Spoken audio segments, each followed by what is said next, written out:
The Pecos desert blazed under a sun that felt like fire. The wind carried the scent of rusted iron and scorching sand whipping against the face of a lone rider on horseback. Ronan Hale was searching for a missing horse when he heard the sound. It was not the wind and it was not a wild animal. It was a human voice. "Please set me free. It hurts." The voice was hoarse, faint, as if buried beneath the sand. Ronan pulled the reins, turned his horse around, and followed the call. On a bloodstained dune, he saw a figure hanging from a dry tree branch, an Apache woman. She was tall with muscular shoulders and arms, sun-darkened skin caked with dust, and long black hair matted with sweat. Rope dug deep into her wrists and blood streamed down. Beneath her feet were the hoof prints of horses. The hollow vultures had been here. Ronan stopped, his eyes turning cold. He climbed up, drew his knife, and cut her down. Her heavy body fell into his arms, burning with fever. Heavy and barely clinging to life. Her lips moved slightly. "Do not let them see me." Ronan did not answer. He lifted her onto his horse and rode across the red sands, leaving behind the hanging tree and a trail of dried blood. In the distance, dark clouds gathered in the western sky. A storm was coming. But inside Ronan, something even more violent was rising. A decision that would pit him against the entire Wild West. That night, the wind howled through the cracks in the door, sweeping into the small cabin roofed with pinewood and memories. Ronan laid the Apache girl down on the old bed, the same bed where his wife had once lain sick through her final winter. The oil lamp cast a warm yellow glow over her face. Sun, bronze skin, cracked lips, rope marks etched deep into her wrists, and bruises covering her shoulders and chest. He boiled water, cleaned her wounds, and wrapped them carefully with clean cloth. She stirred slightly, her breath uneven. Where am I?" Her voice was like it had just returned from the edge of death. "At my home, stay calm." "Why did you save me?" Ronan stayed silent, wringing out the wet cloth into the basin. He did not really know the answer. Maybe because he just could not turn away from that voice, begging for mercy.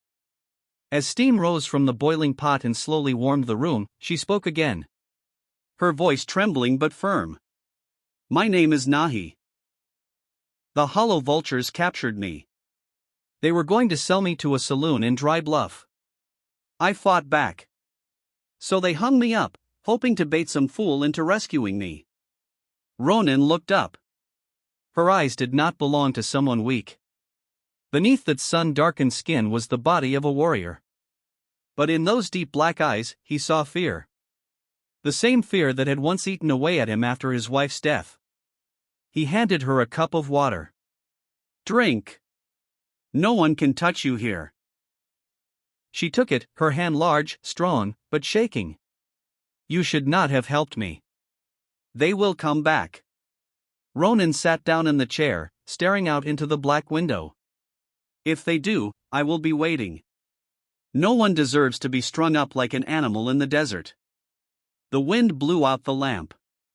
In the dimness, only the glow of red embers remained, along with two breaths, one from a man who had grown tired of living, and one from a woman who had just escaped death.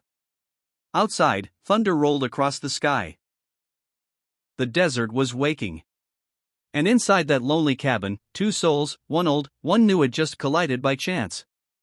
In a land where kindness always comes with a price in blood. At dawn the next day, the desert wind was still as sharp as a blade. Ronan stepped outside to lead his horse to water, then stopped in his tracks. His old horse, Rusty, his loyal companion for 7 years, lay motionless in a pool of dried blood. On the wooden door, a scorched mark stood out. The letter X burned in with hot iron, the symbol of the hollow vultures. Ronan clenched his fists. He understood the message they knew. It was a warning, a sentence. He quietly dragged Rusty's body into the barn, dug a grave, and buried him without a word. When he returned, Nahi was already standing on the porch, her black hair wild in the wind, her deep black eyes sharp with alertness. "They have come already." "Not yet. But they will. You should let me go." Ronan shook his head. If you leave, you will die. But if you stay, at least we have a chance to fight. Nah. He looked at him and said nothing. In that moment, the wall she held around herself cracked open, revealing exhaustion, fear, and gratitude. She lowered her head, her voice barely more than a breeze. I am used to seeing men run when they see us. You did not, Ronan replied slowly. I ran once before. I am not looking to do it again. He began reinforcing the cabin, putting up extra wooden bars, sliding the table to block the door, and pouring more oil into the lamps. Each hammer strike echoed like a war drum, preparing for a siege. Nah, he helped him. Her large hands veined and skilled, swinging the hammer as capably as any frontier man. When they were done, they sat by the stove, sweat mixing with the scent of smoke. Ronan poured her a cup of black coffee and said, Tonight, sleep in the cellar. The storm is coming, she nodded softly, gazing out the window. In the distance, red dust swirled in the wind like a warning the predators were returning. Before heading to rest, Nahi said quietly, If they kill you, I will not let a single one of them live. Ronan just smiled, a tired and sorrowful smile. Then it sounds like we have the same plan. Outside, the wind howled through the stone gaps, sweeping away the desert's old ashes.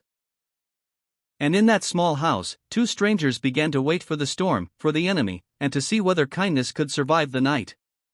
That night, the sky split open with a lightning bolt long as a silver blade.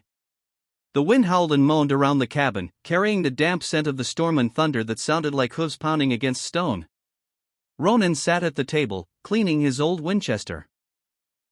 With every sip of coffee, he glanced toward the cellar where Nahi was resting, her hand still gripping the knife at her hip. Outside, the wooden door creaked. The hinges groaned like cracking bones. Ronan stood, slung the rifle over his shoulder, and moved quietly. A strong gust slammed against the cabin. He signaled Nahi to stay quiet. The two of them locked eyes in the shadows. The flash of lightning revealing tense faces drawn tight with focus. Then a dark figure slipped through the window, soaked to the bone. A blade glinting in the lightning. Nahi moved faster than a scream. She grabbed his throat, turned, and drove her knife deep into his chest. Blood sprayed, mixing with the rain. The wind swallowed his final cry. Ronan fired twice. The second man dropped dead on the porch, while the third disappeared into the dark, leaving deep footprints in the mud. The sky roared. Rain hammered down on the wooden roof. Each flash of lightning lit up blood trails across the floor, burning red like live embers. Nahi panted, her broad shoulders trembling, but her eyes still sharp as steel. 3 more left, she said, her voice rough. I know they will come back when the storm weakens. Outside, thunder rolled without pause. Dark horses flickered at the edge of the valley, ghost-like in the storm. Ronan pulled Nahi down into the cellar, shutting the wooden hatch, leaving behind a world of water and fire above them. In the darkness, they could hear every step through the mud above. Every drop of rain hitting the cellar roof like a ticking clock. Nahi clutched her knife. Ronan held tight to his rifle. His hands were shaking, but his eyes burned brighter than fire. That night, the storm did not just pound against the cabin roof. It struck two souls far too familiar with loss. And through the thunder, Ronan knew. If the sky ever lit up again, he would never be the same. I am deeply grateful to have you here. If this story brought back memories of dusty afternoons and hoofbeats echoing in your chest, consider subscribing to my channel so every day we can sit together again and I will tell you another tale from the Wild West. At dawn, it was still as dark as ash. The storm had not ended. It had only eased into a steady drizzle and a thick mist. Ronan lifted the cellar hatch and looked out. The yard was a swamp of mud, and the bodies of 2 vultures lay twisted like driftwood. Far off, 3 black horses stood quietly, as if they somehow knew their riders were still somewhere nearby. He climbed back down into the cellar. Nahi was checking her knife, her gaze as hard as steel. They are still here, she said. Yeah, and they know we will not run. Ronan handed her his old Colt, its stock spotted with rust. When I say shoot, do not hesitate. She nodded and took the gun with both big hands, the muscles in her arms standing out beneath sun-darkened skin. They waited. The sound of hooves echoed from a distance, slow and deliberate. The three remaining men wanted to scare him, but Ronan had been without fear since his wife died.